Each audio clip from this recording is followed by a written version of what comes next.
This is Tuna on Toast. Who is it? We're gonna see if we can play fake dog, real dog with Lydia. Lydia! Say hi to my dogs. Hello! Wait, hold on real quick though. Close that door. Just straight away though, we're gonna play fake dog, real dog. Okay. Which one is real, which one is fake? This is really hard. This is fucked up. This is crazy. This is fake. This is definitely fake. Oh my goodness. Oh my god. Wow. Welcome, by the way. Thank you. You ready to do this? Let's do it. Okay, let's go. I'm gonna leave him here. Let's go in the studio. Dude. It's a good dog, right? I cannot believe it. All right, watch your head. You sit there. I'm gonna sit over here. Beautiful. Hey everybody, and welcome to another episode of Tuna on Toast. I am Ted Stryker, so excited for my guest today. Not only is she incredibly powerful on stage, she is powerful with her words. The incredible Lydia Night from The Regrets is at my house.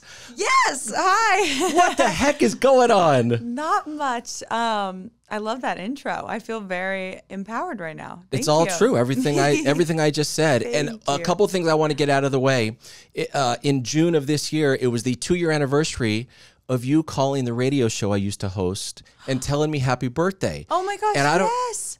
I don't know if you know how I said that to you. I told you how much it meant to me a month after that, and it still means everything because I think about it. I've thought about it on my birthday 2 years in a row now. I missed it this year. And the year before, but it's okay. And the year before. No, you don't have to do anything. You already did it. Now. It's one of those things that One proves, and done. You know, it's like, you know, someone does something really nice for you and it's a selfless act. Yeah. The person on the receiving end will remember those things for life, which is exactly what has happened with me. That makes me so happy that you remembered it. Yeah. Thank you. Of course. Of course. I'm going to get you next year. Okay. Don't worry. All right. So here you are at the house, and I asked a lot of guests this straight away. Were you thinking, what the hell what is Tuna on Toast? I think I know who Stryker is, but what is this? Yes.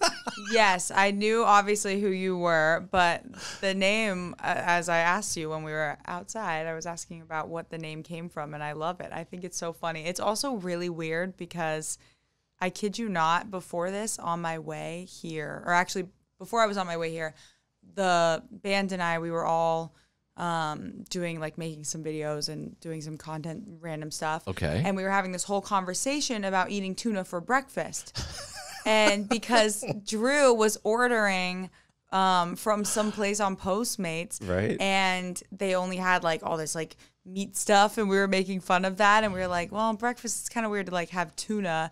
I was like, well, a lot of people eat toast like tuna tartines or like tuna on toast. Yes. Which is very, very weird. They're going to be really freaked out when I send them a picture of this because, yeah, they had no idea. There's a couple guests coming up who asked if I can name the show when they're here Avocado on Toast because they don't eat meat. And I said, absolutely. Davey Havoc from AFI, when you are on the show, we will be Avocado on Toast that day. Are you going to get another sign? Yes, I am. That's amazing. Oh my goodness. The rotating, like, I love that. Yeah. That's incredible. Hey, throughout the pandemic, there are people out there in the world who really, really thrived. They were out of place pre-pandemic, maybe not in the best place, and kudos to them. They did amazing. I am someone who I did not do great during the pandemic. And as a result, I made some serious changes over the last 5 months. Yeah. What was it like for you? Where were you?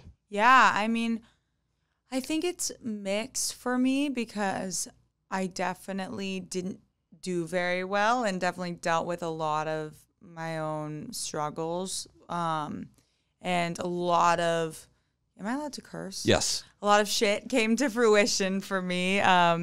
And a lot of, I felt like my mental health was really put to a test, and I learned a lot about myself over that time, which was clearly very hard and not fun to deal with.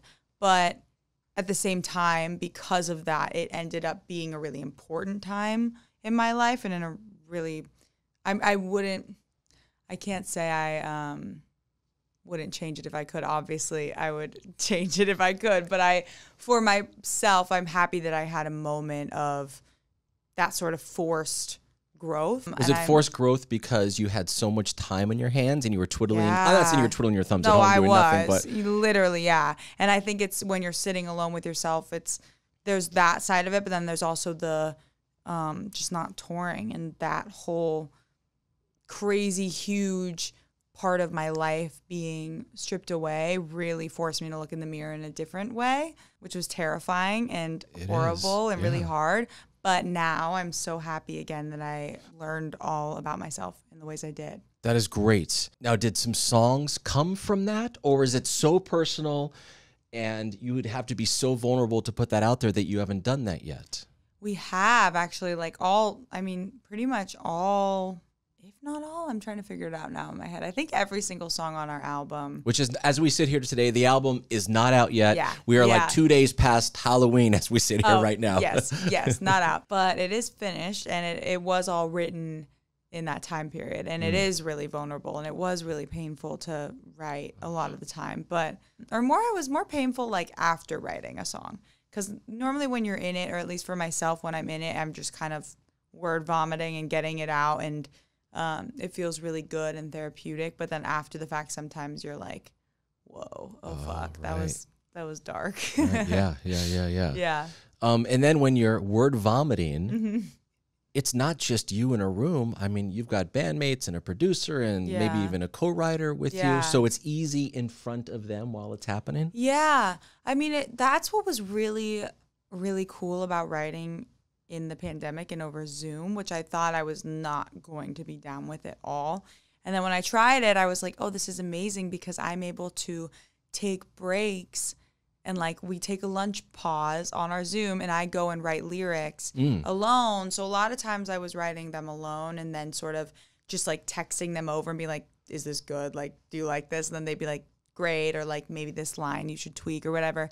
So it actually allowed me to have a lot of take what I needed from a session and really benefit off of, both of our creative sides being used in the most safe feeling way possible. And so, but then sometimes I was also writing lyrics in a room, and like with the band, we all went to Joshua Tree and wrote for 10 days. And oh, nice. Yeah. And so that was really intense and crazy. Okay, like hold sitting. on. I have Yes. questions about, I want to get to Joshua Sorry. Tree in 10 This seconds. is my whole thing. When you're on the Zoom and you've Yeah. got lyrics, is there Yeah. any music that's written, or are you Yeah. just saying, these are my words, we'll figure out the melody in a bit? Normally chord, like progression or whatever, some sort of tidbit of music is what we would start with, or what I'd like to start with.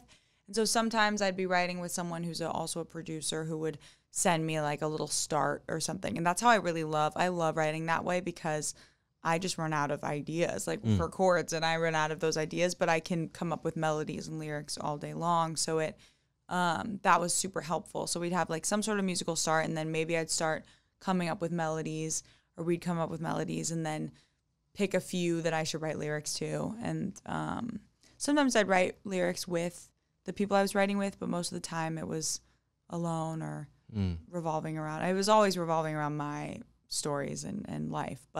And are they words that you're actually writing down in a book, or a lot of people, say some ideas into their phone? Yeah, I love notes. I was using notes most of the time. I love notes too. What I do in my room. I love it. So I was just on my laptop and like had my notes app open and was writing notes. And then also what's cool about notes, you can share your page. So I would like share it with whoever sometimes, and then they could see it or make edits or add ideas. It was so cool. And Awesome. vulnerability. And I don't have to tell you this, but everyone should know if you don't know. Vulnerability when it comes to art means it's going to last a long time because it's authentic. Yeah, exactly. And people can connect to you being freaked out about who you are. Like, I think at the end of the day, that is what's most important.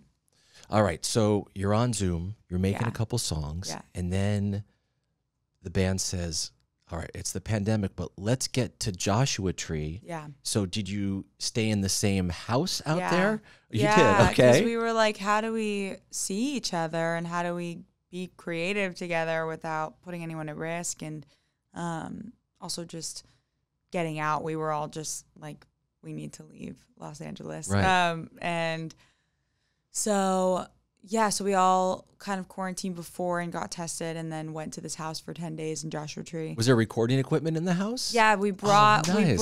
like our own little setup and just had this setup in the living room, and it was so weird because it was like this whole beige, like covered in all of these like really weird, like nothing made sense in the house. Like the furniture it was all like mismatched TJ Maxx kind of stuff. So it was like the most unvibey, like unvibey, like least least vibey situation. Hey, there's nothing wrong with Marshalls, but when you're in Joshua Tree, it was and just you want to bizarre. create, but you had the outside maybe to be help creatively. Well, it also wasn't. It wasn't like Marshalls, like someone styled your house with Marshalls, Home Goods, or whatever. It was like people just.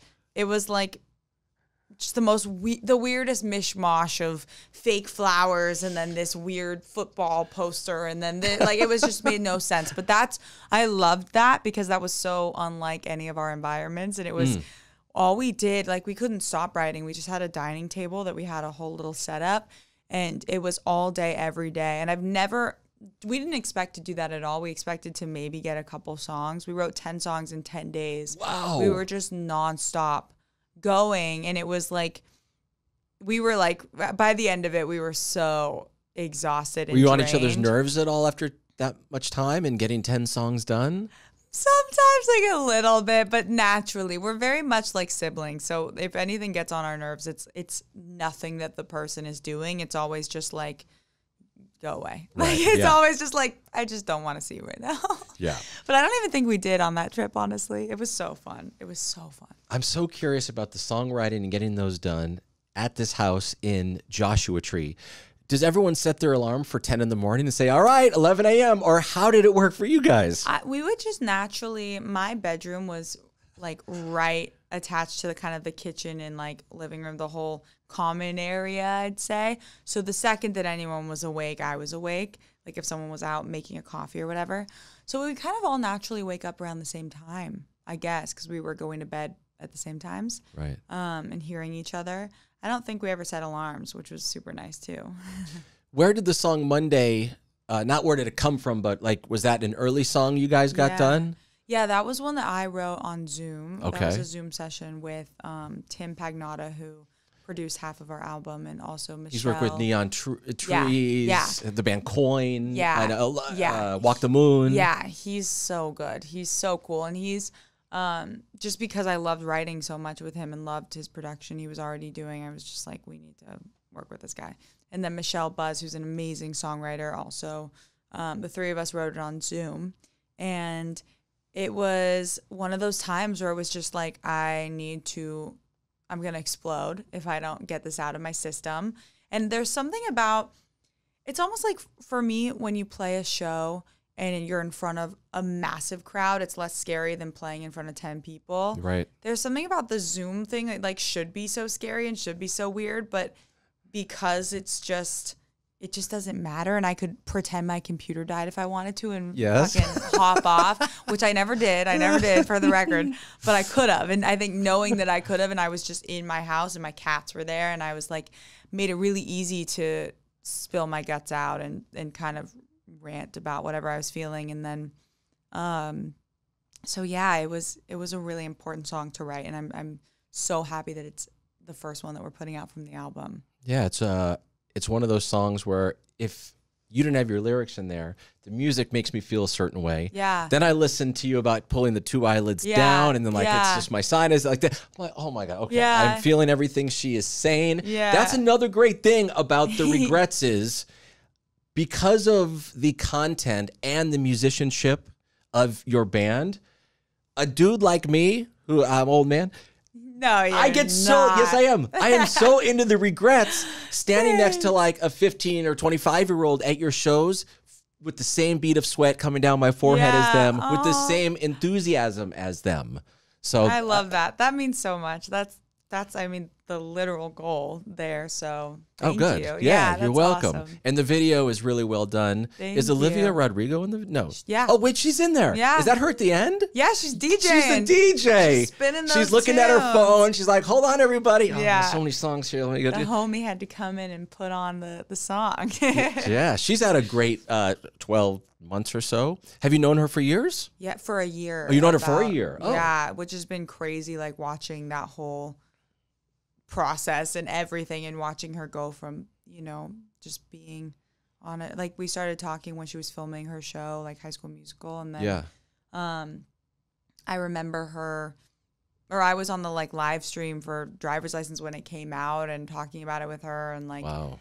just remember how excited she was. And she's just so talented, and she deserves everything that she's gotten and more. Like, I'm so excited for what her future holds. Like, Yeah. she's incredible. Yeah, definitely. Before your first EP came out, Hey, Yes. was there a goal that you personally had when the Regrets became the Regrets? I mean, I've always many goals, but also no goals in one. I feel like because I've been in bands for my whole life, Right. it feels like, and just been playing music for my whole life. It's all that's just who I am and what my identity comes from. A lot of it. I'm going to correct myself right now. This is what I've learned in the pandemic. Okay. Not my whole identity comes from that. Interesting. That's Whole what big other thing topic. you learned in the pandemic. Yes, That your because- self-worth does not have to only come from being in a band and being on Productive stage, and being right? on stage. Yes. Okay. So that's why I like stop myself, because I'm so used to being like, well, that's the only thing I do, or the only thing I'm good at. But anyways, no, I think the goals change, but it's always been just a lot of just for my own fulfillment and wanting to connect with people, and feeling like I am most myself when I am connecting with people through music. And it's my form of self-expression, which is such a like cheesy, I feel like, thing that everyone says, but it's true. It's like that is a musician's way of feeling grounded and in tune with other humans, you know? Do you feel like you have to always compete with yourself based on your past successes? Like, Yes. okay, you do. Yeah.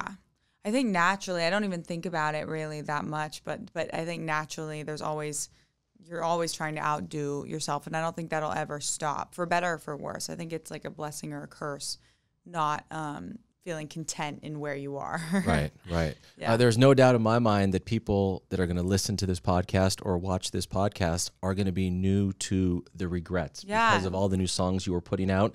So just a little bit of refresher course, if you don't mind. Let's do it. You've got 3 other bandmates. Yep. You've got Janessa, Drew, and Brooke. Yes. Where did you guys meet? So Janessa and I are the only OG Regrets members. And Janessa and I met at School of Rock like forever ago, which is so weird. It's like so crazy how long I've known her. She's truly like my sister at this point. So we met at School of Rock, and then like reconnected and joined forces and had made the Regrets. And then Brooke and Drew were both connections we made through Mike, who produced our first 2 albums. Okay. And EP. And he saw a video of Drew once our drummer Max left. He saw some video of Drew through Henry, who was someone who was working at the studio we were recording at. Saw this video of Drew playing at the Smell, and we were like, oh my God, who is this kid? Is he in a band? Like, what's his deal? Like, we need him. And we like fell in love with him when we met him, and we're just so excited. And yeah, and then with Brooke, it was kind of a word of mouth thing where it was like we needed a bass player and someone knew someone, and again we met her, and it was just it was like that rush of we tried playing together for the first time, which is such a funny thing now. Like, it's so adorable imagining us in a room not really knowing each other, being like, okay, like, is this gonna work, you know? And just that feeling of, Is that harder than people think that don't play instruments? Everyone is great at what they do individually, and you put them in their room. That is difficult to get everyone to be cohesive. Well, it's more just, it's nerves, like, especially meeting someone for the first time and being like, okay, now we're going to watch. You know they're nervous. That makes you nervous. You feel bad they're nervous. Yeah. And you're just like, well, if this doesn't work, then we're kind of fucked. So I hope this like sounds good. But then it was that like magical feeling of everything just sinking and being so much better than ever and feeling just so right. So, yeah. Were you guys doing a lot of shows, whether it's the Roxy or Troubadour or clubs all over Southern California before a lot of people knew who you guys were as a band? Oh, yeah. I mean, not even the Roxy or Troubadour. A lot of like DIY, like parties and house shows and stuff like that. Setting your own stuff up, driving it there, that whole thing, right? Yeah, which was awesome. My dad was actually like tour managing us for a while. Oh, really? Okay. Helping us out. And that was so nice of him. And honestly, so fun for us. He just drove us around in his little minivan. And we did that for a really long time. And I loved it. We did a whole tour that was like super DIY and playing like house party type stuff. And like that was so fun. People in those environments are also just so nice and inspiring and do so many different creative things. That's and so cool. Yeah. Oh yeah, my God. I know. It was really cool. And then was there a moment where it went from, okay, you're doing it totally DIY and playing these shows, not even at the Roxy or Troubadour, where someone said, hold on a minute. This group of 4 people right here is awesome. We got to take them to the next level. How and where? I think it really happened naturally because that, like you're not even aware of it while it's happening because it's more just like you go on a tour and you play to like 10 people, 15 people in these small shows and tiny bars or whatever. And then the next time you're out on the road, we had a booking agent and we just naturally were playing to more people every time we went back, which was like, that never gets old. Like still to this day when we play a show and it's more people than the last time we played in that city, it's you're visually getting to see that there's growth happening and that people care more and more. And so it kind of just happened through that, like just playing a lot. And we played at the Echo a ton. That was like the next level up, which was so cool. We played at the Smell a bunch too. Yeah. I love LA venues. Like I love all those venues a lot. They have a certain smell and a look and a vibe. They do. And the smell. The second you walk in, even if you're not the person on stage, yeah, you know something exciting is about to happen. Oh yeah, because the whiff you get, you're like, oh yeah, people are having fun here. You mentioned your dad. He was a guy who has an entrepreneurial and creative spirit from DJs and directing and doing clubs and stuff like that. Yeah. Is he still fairly active in your life and going to your shows and that sort of thing? Oh, yeah. I live like 5 minutes away from him. Oh, you do? And I see him all the time. He's like my favorite person ever. Yeah, he's amazing. And he's so inspiring too. Like, because like what you said, he's just always done exactly what he wants to do and backed himself. And that has worked out really well for him. Right. Yeah. Were you born in LA? I was born in New Orleans. Okay. Yeah, but then I moved to Santa Monica, and I grew up in Santa Monica, which was incredible. And then I moved to East LA, like for high school when I was 13. Okay. Yeah. And what was the name of that first band you were in that went to South by Southwest? Oh, that was in my first band, actually. That was Pretty Little Demons. Oh, Pretty Little Demons. Yes. Yes. And we went to South by, and that was How me old were and you when you Marley. went to South by Southwest? I think I was 12. Okay. We can't just say, we can't sweep this under the rug because this is a really big deal. You're 12 years old.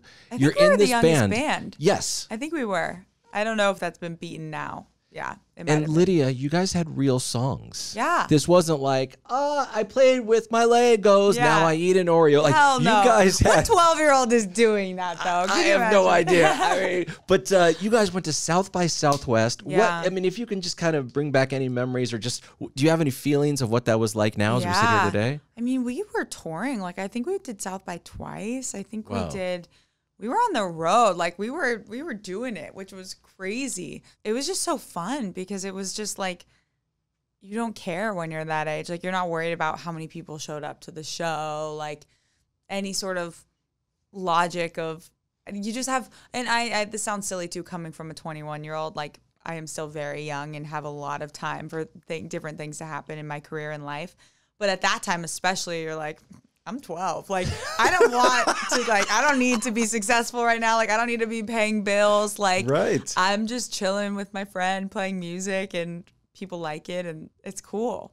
It felt really cool. And that was only 9 years ago. Yeah. That's not that long ago. Who are some artists whether it's that time or as we've rolled into 2021 here, that you admired or were inspired by, either by the way they carried themselves creatively or just kind of how they went about their business every day? Interesting. We played with this band Summer Twins a lot. That was like in LA. These sisters that were just so cool, and like were always so welcoming and really believed in us as a band and like helped us out a lot. They were awesome. Who else, like band wise, was Peaches. Oh wow. Had us open for her. Wow. And that was so cool. Like Peaches is one of the coolest people, nicest people I've ever met. And that was amazing. Being like a 12-year-old opening for someone singing about their pussy was really funny and amazing. That was cool. After Pretty Little Demons, or maybe it was happening simultaneously, Ryan Gosling reached out to you? That was before. Oh, that was before that. Yeah. Okay. Dead Man's Bones, is that okay? Yeah. How did that come about? I know you've probably been asked it a million times, but you've never told me directly. I know. It's a wild thing. It wasn't Ryan Gosling directly reaching out, as cool as that would be to flex right now.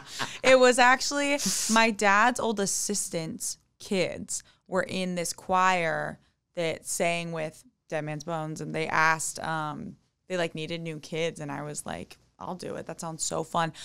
Also at that time, like I did not know about Ryan Gosling. Like I knew he was some actor and that was it. But I just really liked the music they were making. Like they made such good music, and it just sounded fun because my friends were doing it. And it wasn't until we played FYF that I kind of started to understand how famous this guy was and how much people cared. Yeah. And then, of course, like years later, The Notebook became my favorite movie. And I was like, wow, that was cool. Like, that was really cool.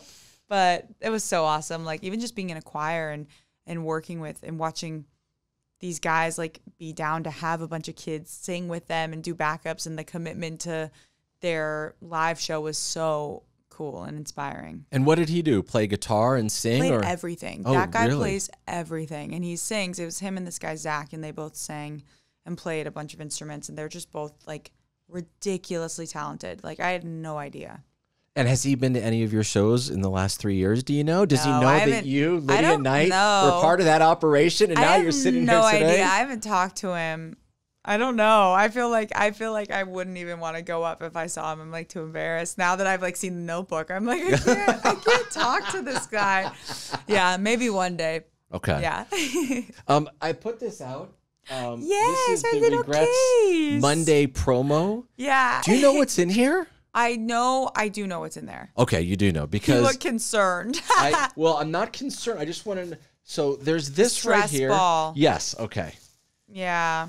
For Mondays and other days. Right. Yeah. This is the stress ball for Mondays. Yeah. And then we've got. This is the sleep mask, Yes. right? Yes. Can I open this fully? Yeah. Okay. This is all yours. I'm going to It's sleep good quality. It's so cute, well huh? tonight. Oh my God! Of course it is. Yeah. And then we've got to keep some notes for Monday, right? Yeah, it's so cute. I haven't actually seen this in person yet. You haven't? No. Oh yeah, the pen is the coolest part. It has hand sanitizer on the back. Oh my God, that's a great idea. Isn't that cool? Let me make a quick note if you don't mind. Okay, make your note. Lydia Night rules. Wow.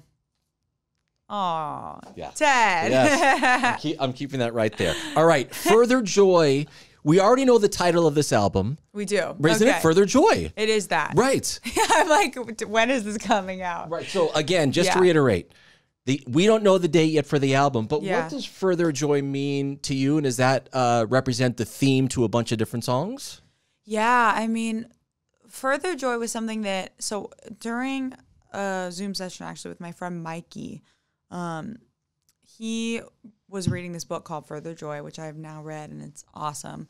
And I don't remember why, I don't even think I realized what, he like read me a little excerpt from it for like inspiration for whatever we were writing about. But that those two words, like Further Joy, just stuck in my head, and I couldn't stop thinking about that, kind of encompassing this feeling I had been feeling of like spending so much time, and especially during the pandemic because I was on my phone so fucking much, but also just in life in general, I was in this period of time where I felt like there's so much like what's the word where it's like toxic positivity, okay, or whatever. I felt like Yes. there was so much on the internet, like there's such a thing right now of being like that girl, or like I don't know if you're on TikTok and see all this shit of like these people being so into wellness and health and like waking up at 6 a.m. and writing down,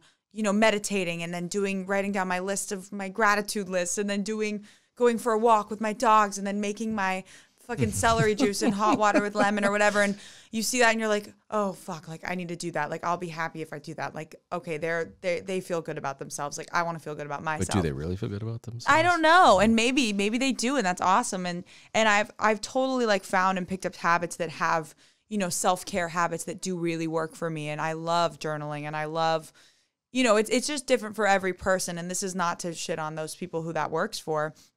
But I think we're at a time where there's so much pressure to be happy and to be content. And everyone, or I think a lot of people during the pandemic and during lockdown, there was so much just, hyper focus on like, we need to be present. We need to feel good. Like, whatever. And that was, I can only speak for myself. I felt that way. And so I think that this concept of like, being on almost a hamster wheel of something, of chasing joy and chasing this perfect sense of self and feeling in tune with yourself is what was causing me to feel miserable, because I couldn't get there. And I wasn't, like, Wow. I think a lot of people also who struggle with mental illness, like literally just can't get to that place without help and without therapy or without whatever they need, or medication or whatever. And so for me, I just felt so much pressure to be happy, and felt, I was in my nice house and like in a very comfortable situation and could afford to get tested and do all these things, but was so like just unbelievably anxious and miserable. And I had so much guilt. So it felt like this constant just wheel. And so further joy to me, when I heard that, I was like, oh, that feels like it embodies like this sort of like light at the end of the tunnel that you can never actually get, is this like joy in the future that's not. It's, if you can't be happy like currently and find the way to do it currently, then chasing it isn't going to get you anywhere. What you just said makes me want to explore every single lyric to every single new song that we are going to hear. That makes me happy. You Wow. should. You That's should. so good. Did you, and you don't have to tell me if you don't want, but No, did you try to find out what caused all your anxiety and all the mental, was it a therapy, and has it helped you at all? Yeah. I've been in therapy for a lot of my life. Like I started when I was little because of stuff going on with my parents, and then I just stuck with it and was pretty much have been in therapy on and off since I was like 8 or something, maybe even 7. And so but I realized that the therapy that I was doing for a while just became kind of passive, and I was able to just get away with or leave out things. Right. So I decided know that feeling, yes. Yeah, and I loved my therapist a lot, but I felt like I needed a new sort of push. So now I'm working with a new therapist, and it felt like such a smart action on my end of just having that reset of someone holding me really accountable, and having to like go back through my trauma and my childhood and all kinds of shit. Because it's really easy to just start focusing on like external day-to-day things. So that has been really helpful. And I, was diagnosed with multiple things that, with anxiety and depression.